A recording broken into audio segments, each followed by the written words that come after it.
ওর স্বপ্ন ভাঙার ভয়। তোমাকে নিয়ে এত স্বপ্ন দেখে ফেলছি, তুমি যদি আরো সময় নিতা তাহলে আমি আশায় থাকতাম যে তুমি হয়তো কোনো একদিন হ্যাঁ বলবা। যেহেতু নাই বলবা তাই খুব তাড়াতাড়ি আশাটা শেষ হয়ে যাবে, এই জন্য বললাম আর কি। তাই বললাম আমি তো হ্যাঁ বলবো তো। কি যে বলো না, আমার মতো একটা গুন্ডা পান্ডার সাথে তোমার কোনো সম্পর্ক হবে এটা কোনো সম্ভব? এখনো বুঝে উঠতে পারবেন। আশা করছি আপনি আমাকে আমার মতো থাকবেন।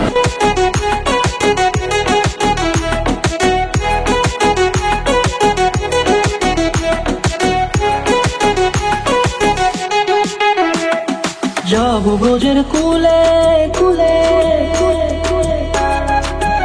আমি খারাপ বাসা থেকে যাবো ভাবছি। কি নিয়ে আড্ডা হচ্ছে? ভাই আসসালামু আলাইকুম। ওয়ালাইকুম আসসালাম। কি অবস্থা তোমার, কেমন আছো? এই তো ভাই ভালো, আপনি ভালো আছেন? আমি আছি আলহামদুলিল্লাহ। কি তুমি তাকে কি দেখো? আচ্ছা তোমরা থাক, আমি বুঝি।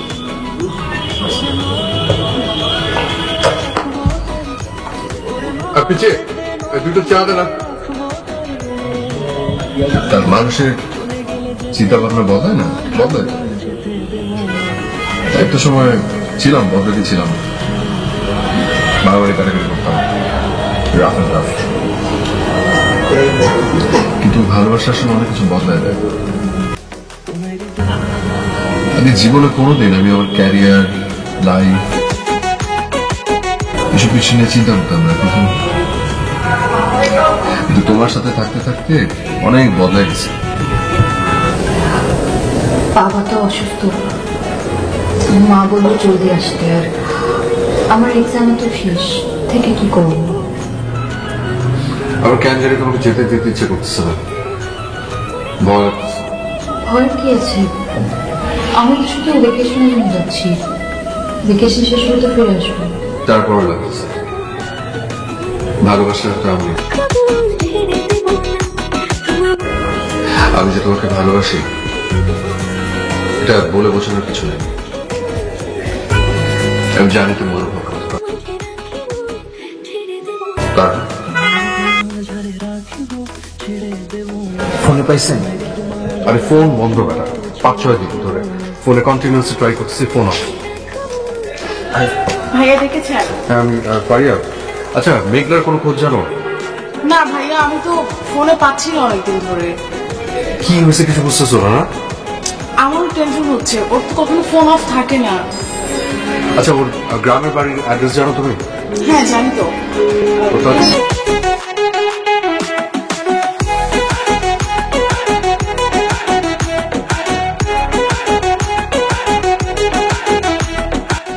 মেঘলা তুমি আমাকে একটু বলবা যে তুমি কেন এরকম করলা? কেন তুমি আমাকে বললে যে তুমি ভ্যাকেশন শেষে চলে আসবে, আর এখানে তোমার আব্বা মা তোমার জন্য বিয়ে ঠিক করছে, তুমি রাজি হয়ে গেল?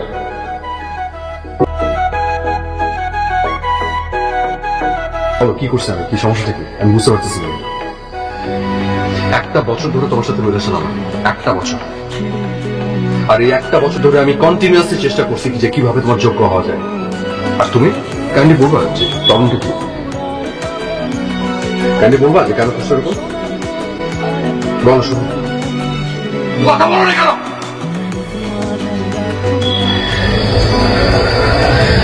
কোনো দোষ নেই।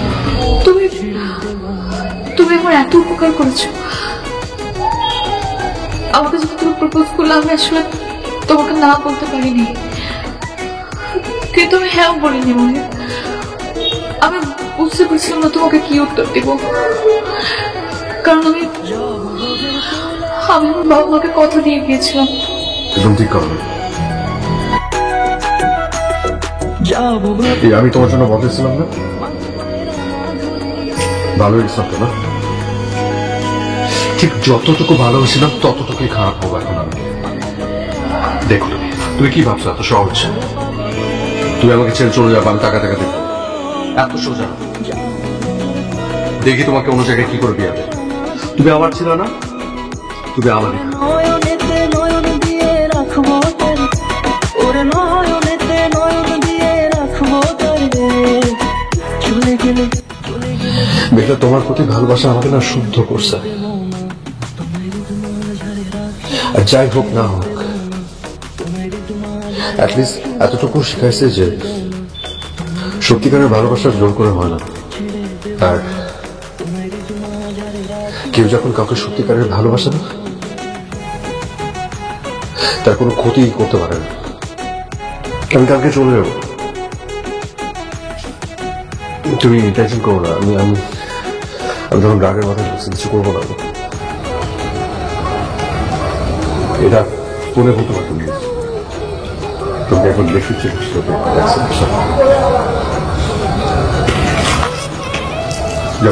বাসা বাড়ি ফিরে যখন বাবা মা আমাকে বিয়ের কথা বলেন, আমি না তাদেরকেও না বলতে পারিনি। আমি আমার বাবা মাকে কষ্ট দিতে চাইনি, কারণ আমি তাদেরকে কথা দিয়েছিলাম তারা আমার জন্য যে সিদ্ধান্তই নেবে কোনো প্রশ্ন করা ছাড়াই আমি সেটা মেনে নেব। কিন্তু এখন তুমি যে সিদ্ধান্তটা নিচ্ছ তাতে করে 3টা জীবন শেষ হয়ে যাবে। আমি তোমায় কোনো উপদেশ দিচ্ছি না, শুধু বলবো তোমার মন যেটা বলে সেটা করো।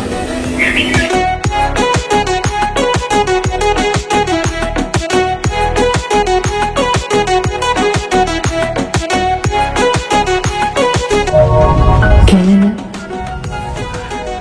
না, কেন? ট্রেন চলে গেছে। ট্রেন চলে গেছে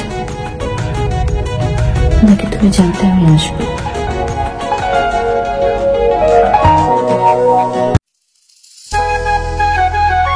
আমি যদি সত্যি চলে যেতাম, তাহলে তোমাকে খুঁজে নিতাম।